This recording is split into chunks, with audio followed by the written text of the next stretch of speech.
In the stillness between what was and what is becoming, there is a quiet current moving through your life, not aimless, not random, but purposeful in ways the mind can't always see. The winds you faced, the nights that swallowed your voice, the silence that felt like abandonment, all of it a choreography of the unseen.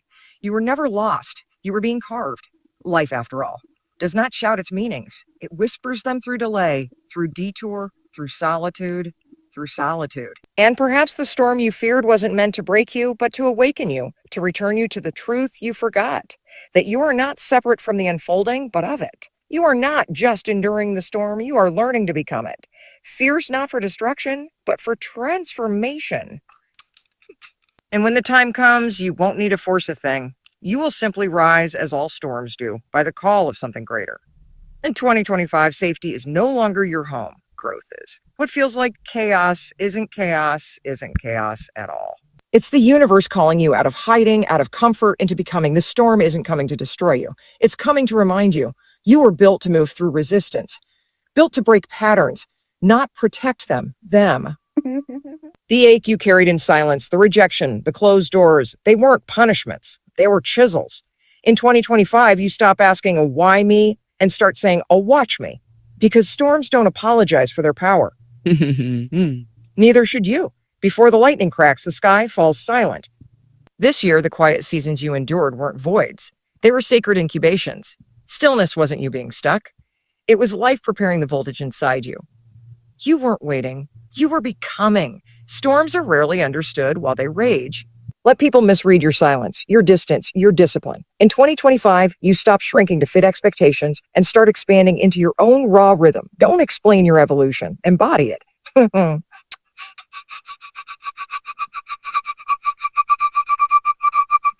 Real strength doesn't scream. It flows. This year, you don't fight for validation. You radiate energy that shifts rooms without noise. You stop proving and start moving. Storms don't need permission to change landscapes. Neither do you.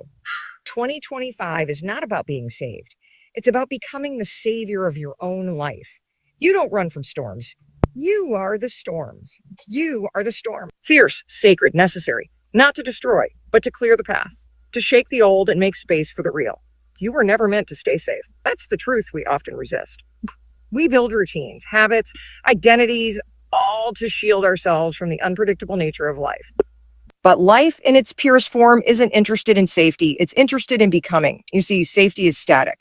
And life is movement. It flows, it breaks, it renews. So when you find yourself in a moment where the ground beneath you gives way, when the job ends, when the relationship dissolves, when the future you clung to unravels, it's not because you did something wrong. It's because something in you is ready to evolve. We treat disruption as if it's a sign that we've lost control, but control was always an illusion. The truth is, struggle is not a detour, it's the doorway. Life doesn't knock politely when it wants you to change. It shakes the walls. It floods the room. It forces you to confront what you've outgrown, and that can feel violent, unjust, even cruel. But what if it's not punishment? What if it's precision? The wind does not ask permission to move the tree. It simply moves it. And in that same way, the storm in your life arrives not to test your worth, but to reveal your depth. Things you called painful, the moments that made you want to crawl back into old versions of yourself, those were the very moments calling you forward. That's forward, not backward, forward. Because you're not here to be protected. You're here to be provoked into awakening, into expansion, into truth. And truth, mind you, doesn't come wrapped in comfort. It often comes disguised as loss, as loneliness, as longing. It shows up as endings, but every ending is the seed of a beginning we don't yet recognize. You weren't meant to stay where it was easy. You were meant to step into the flame of transformation and let it burn away everything that no longer serves. Yes, it's uncomfortable. But that's how you know it's working. If you're feeling the friction, if your life feels unsettled, uncertain, undone, don't try to fix it too quickly. Sit with it, let it undo you. Because what breaks apart now is only breaking to make space for what you truly are. Space for what you're becoming, and becoming is never clean. It's messy, it's awkward. It's full of doubt and sweat and silence, but that silence, that's sacred. That's the part where you're no longer pretending, you're no longer performing, you're simply present with the rawness of being, present with the pain, yes, but also present with the potential So many spend their lives trying to get back to a version of themselves that felt certain, that felt secure, but certainty is the cage. Security is the lullaby that puts the soul to sleep. You weren't born to sleep through your life. You were born to wake up, and waking up hurts. First. Then it frees you. So no, you were never meant to stay safe. You were meant to stay open, to stay curious, to lean into the unknown, not retreat from it. Because it's in the unknown where all true creation happens.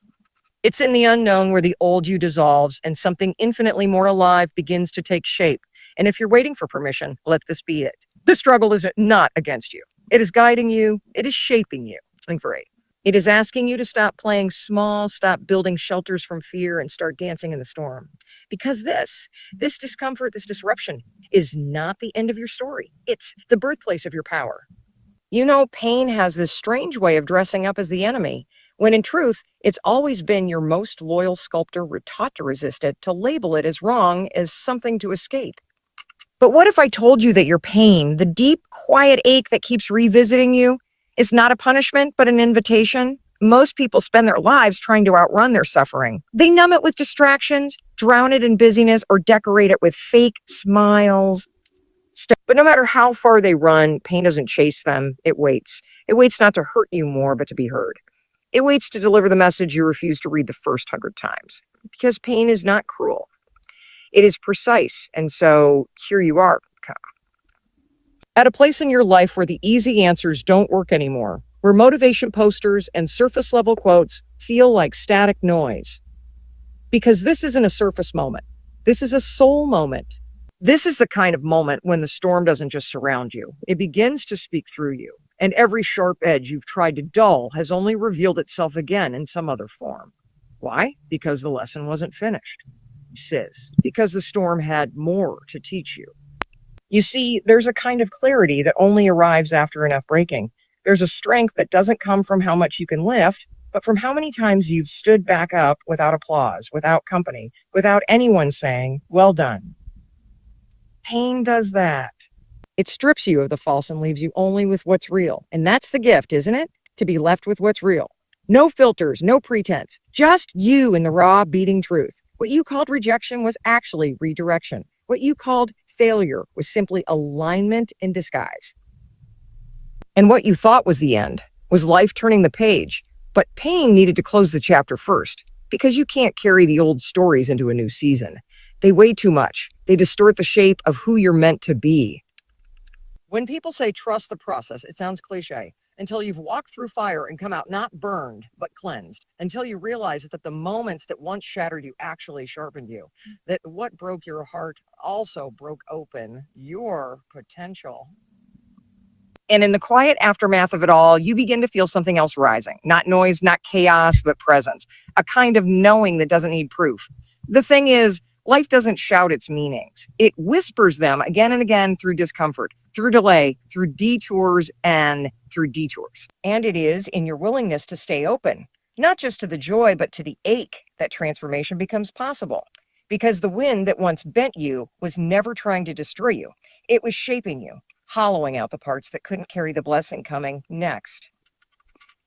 So if you are in pain right now, if you are hurting in ways that words can't hold, I say this not to comfort you, but to awaken you. This pain will make sense one day, not because everything will be perfect, but because you will be perfect, but because you will be different, because you will have become something you could not have without it. And that is what makes it sacred.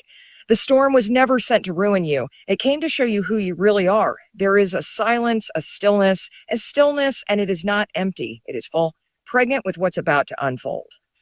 And that's where many of you are right now. You think you're stuck. You think nothing's moving. But what if I told you that the stillness you're in is not a pause? It is preparation.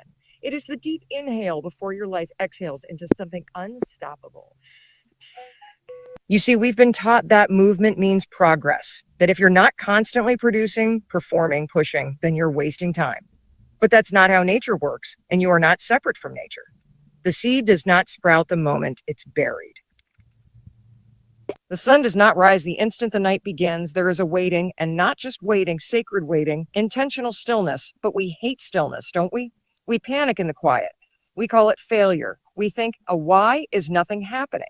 and yet deep down something is, and yet deep down something is. Your bones are rearranging. Your soul is recalibrating. Life is not denying you. It is designing you, quietly, patiently, as it always has. The caterpillar doesn't transform with noise. It dissolves in darkness, in silence, in complete surrender. And complete surrender. No one claps during the cocoon phase. It's too messy, too hidden, too slow. But without it, there is no butterfly. And so here you are, in your cocoon, and you're calling it death, when it is actually the prelude to flight. You're not failing. You're forming. You're forming. Don't confuse the absence of external applause with the absence of internal growth. Sometimes life must first strip you of momentum so that you finally hear what you've been avoiding, that quiet voice inside you that doesn't shout, but whispers. Shout, but whisper. The voice that says you were never meant to be who you were pretending to be. And what a relief it is to realize that all this time, the stillness wasn't punishment. It was mercy. It was space to come home to yourself, space to rest from performing, space to unlearn what you were taught about worth, space to simply be. And in being, you begin again. You don't have to rush back into the world. Let the world come to you. Let life unfold in its own strange, sacred rhythm, because the universe is not a machine, it's a melody. And sometimes the most important part of a melody is the pause between notes, and that's where your power builds. You don't need to prove your readiness. Life already knows. You are not behind. You are becoming. And the silence you fear, that is the sound of something sacred taking shape inside you. When the storm comes, and it will, you won't be thrown by it. You will be it.